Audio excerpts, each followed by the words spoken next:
Praise the Lord. ദൈവത്തിൻ്റെ അതിപരിശുദ്ധമായ നാമം വാഴ്ത്തപ്പെടുമാറാകട്ടെ. സിയോൻ ഫുൾ ഗോസ്പൽ മിനിസ്ട്രീസിൻ്റെ പേരിൽ കർത്താവിൻ്റെ വചനം വായിക്കുവാൻ ഒരവസരത്തെ കൂടി നൽകിയ ദൈവത്തിന് നന്ദി പറയുന്നു. ഇന്ന് വായിക്കുന്നത് യോബേൽ പ്രവാചകന്റെ പുസ്തകം 2-ാം അധ്യായം 1 മുതലുള്ള വാക്യങ്ങൾ. സിയോനിൽ കാഹളം ഊതുവിൻ, എൻ്റെ വിശുദ്ധ പർവ്വതത്തിൽ അയ്യം വിളിപ്പിൻ. യഹോവയുടെ ദിവസം വരുന്നത് കൊണ്ടും അത് അടുത്തിരിക്കുന്നത് കൊണ്ടും ദേശത്തിലെ സകല നിവാസികളും നടുങ്ങിപ്പോകട്ടെ. ഇരുട്ടും അന്ധകാരവും ഉള്ളൊരു ദിവസം, മേഘവും കൂരിരുട്ടുമുള്ളൊരു ദിവസം തന്നെ.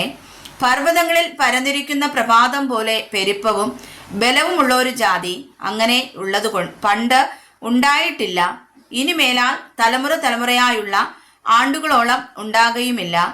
പിമ്പിൽ ജ്വാല ദഹിപ്പിക്കുന്നു, അവരുടെ മുമ്പിൽ ദേശം ഏദൻ തോട്ടം പോലെ ആകുന്നു.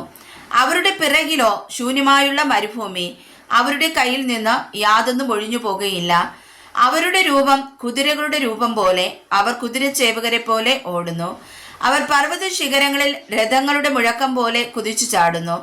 അഗ്നിജ്വാല താളടിയെ ദഹിപ്പിക്കുന്ന ശബ്ദം പോലെയും പടയ്ക്ക് നിരന്നു നിൽക്കുന്ന ശക്തിയുള്ള പടജനം പോലെയും തന്നെ.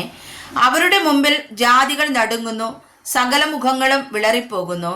അവർ വീരന്മാരെ പോലെ ഓടുന്നു, യോദ്ധാക്കളെ പോലെ മതിൽ കയറുന്നു.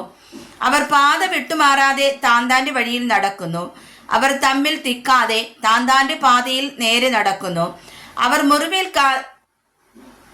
ഏൽക്കാതെ ആയുധങ്ങളുടെ ഇടയിൽ കൂടി ചാടുന്നു. അവർ പട്ടണത്തിൽ ചാടിക്കടക്കുന്നു, മതിലിന്മേൽ ഓടുന്നു, വീടുകളിന്മേൽ കയറുന്നു. കള്ളനെ പോലെ കിളിവാതിലുകളിൽ കൂടി കടക്കുന്നു. അവരുടെ മുമ്പിൽ ഭൂമി കുലുങ്ങുന്നു, ആകാശം നടുങ്ങുന്നു, സൂര്യനും ചന്ദ്രനും ഇരുണ്ടുപോകുന്നു, നക്ഷത്രങ്ങൾ പ്രകാശം നൽകാതിരിക്കുന്നു. യഹോവ തന്റെ സൈന്യത്തിന് മുമ്പിൽ മേഘനാദം കേൾപ്പിക്കുന്നു. അവന്റെ പാളയം അത്യന്തം വലുതും അവന്റെ വചനം അനുഷ്ഠിക്കുന്നവൻ ശക്തിയുള്ളവനും തന്നെ. യഹോവയുടെ ദിവസം വലുതും അതിഭയങ്കരവുമാകുന്നു, അത് സഹിക്കാവുന്നവൻ ആർ? എന്നാൽ ഇപ്പോഴെങ്കിലും നിങ്ങൾ പൂർണ്ണ ഹൃദയത്തോടും ഉപവാസത്തോടും കരച്ചിലോടും വിലാപത്തോടും കൂടെ എങ്കിലേക്ക് തിരുവിനെന്ന് യഹോവയുടെ അരുളപ്പാട്. വസ്ത്രങ്ങളെ അല്ല, ഹൃദയങ്ങളെ തന്നെ കീറി നിങ്ങളുടെ ദൈവമായ യഹോവയുടെ അടുക്കിലേക്ക് തിരുവിൻ. അവൻ കൃപയും കരുണയും ദീർഘക്ഷമയും മഹാദയയുമുള്ളവനല്ലോ. അവൻ അനർത്ഥത്തെക്കുറിച്ച് അനുതപിക്കും. നിങ്ങളുടെ ദൈവമായ യഹോവ വീണ്ടും അനുതപിച്ച് തനിക്ക് ഭോജനയാഗവും പാനീയയാഗവുമായുള്ളൊരു അനുഗ്രഹം വെച്ചേക്കില്ലയോ? ആർക്കറിയാം? സിയോനിൽ കാഹളം ഊതുവിൻ, ഒരു ഉപവാസം നിയമിപ്പിൻ, സഭായോഗം വിളിപ്പിൻ, ജനത്തെ കൂട്ടിവരുത്തുവിൻ, സഭയെ വിശദീകരിപ്പിൻ, മൂപ്പന്മാരെ കൂട്ടിവരുത്തുവിൻ, പൈതങ്ങളെയും മുലകുടിക്കുന്നവരെയും ഒരുമിച്ച് കൂട്ടുവിൻ.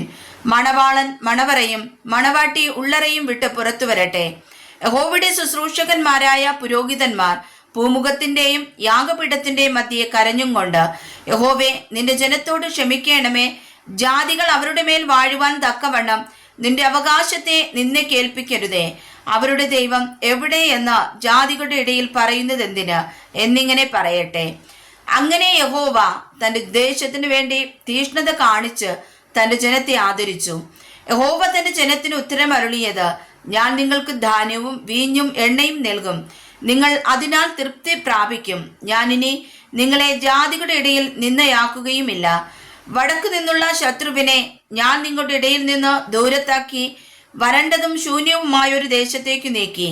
അവന്റെ മുൻപടയെ കിഴക്കേ കടലിലും അവന്റെ പിൻപടയെ പടിഞ്ഞാറേ കടലിലും ഇട്ടുകളയും. അവൻ ബമ്പ് കാട്ടിയിരിക്ക കൊണ്ട് അവന്റെ ദുർഗന്ധം പൊങ്ങുകയും നാറ്റം കയറുകയും ചെയ്യും. ദേശമേ ഭയപ്പെടേണ്ട, ഘോഷിച്ചുല്ലസിച്ച് സന്തോഷിക്ക. യഹോവ വൻകാര്യങ്ങളെ ചെയ്തിരിക്കുന്നു. വയലിലെ മൃഗങ്ങളെ ഭയപ്പെടേണ്ട, മരുഭൂമിയിലെ പുൽപ്പുറങ്ങൾ പച്ചവെക്കുന്നു. വൃക്ഷം ഫലം കായ്ക്കുന്നു, അത്തിവൃക്ഷവും മുന്തിരിവള്ളിയും അനുഭവ പുഷ്ടി നൽകുന്നു. സിയോൻ മക്കളെ, ഘോഷിച്ചുല്ലസിച്ച് നിങ്ങളുടെ ദൈവമായ യഹോവയിൽ സന്തോഷിപ്പിൻ. അവൻ തക്ക അളവായി നിങ്ങൾക്ക് മുൻമഴ തരുന്നു. അവൻ മുമ്പേ പോലെ നിങ്ങൾക്ക് മുൻമഴയും പിന്മഴയുമായ വർഷം പെയ്യിച്ചു തരുന്നു. അങ്ങനെ കളപ്പുരകൾ ധാന്യം കൊണ്ട് നിറയും, ചക്കുകൾ വീഞ്ഞും എണ്ണയും കൊണ്ട് കവിയും. ഞാൻ നിങ്ങളുടെ ഇടയിൽ അയച്ചിരിക്കുന്ന എൻ്റെ മഹാസൈന്യമായ വെട്ടുകിളിയും വിട്ടിലും തുള്ളനും പച്ചപ്പുഴുവും തിന്നുകളഞ്ഞ സംവത്സരങ്ങൾക്ക് വേണ്ടി ഞാൻ നിങ്ങൾക്ക് പകരം നൽകും. നിങ്ങൾ വേണ്ടുവോളം തിന്ന് തൃപ്തരായി നിങ്ങളോട് അത്ഭുതമായി പ്രവർത്തിച്ചിരിക്കുന്ന നിങ്ങളുടെ ദൈവമായ യഹോവയുടെ നാമത്തെ സ്തുതിക്കും. എന്റെ ജനം ഒരു നാളും ലജ്ജിച്ചു പോകുകയില്ല. ഞാൻ ഇസ്രായേലിന്റെ നടുവിലുണ്ട്. ഞാൻ നിങ്ങളുടെ ദൈവമായ യഹോവ, മറ്റൊരുത്തനുമില്ല എന്ന് നിങ്ങൾ അറിയും. എന്റെ ജനം ഒരു നാളും ലജ്ജിച്ചു പോകുകയുമില്ല. അതിനുശേഷമോ ഞാൻ സകല ജഡത്തിന്മേലും എൻ്റെ ആത്മാവിനെ പകരും. നിങ്ങളുടെ പുത്രന്മാരും പുത്രിമാരും പ്രവചിക്കും.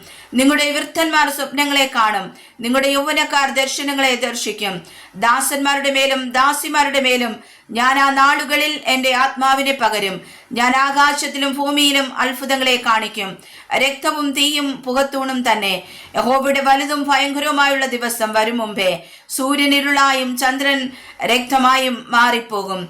എന്നാൽ യഹോവയുടെ നാമം വിളിച്ചപേക്ഷിക്കുന്നവൻ ഏവനും രക്ഷിക്കപ്പെടും.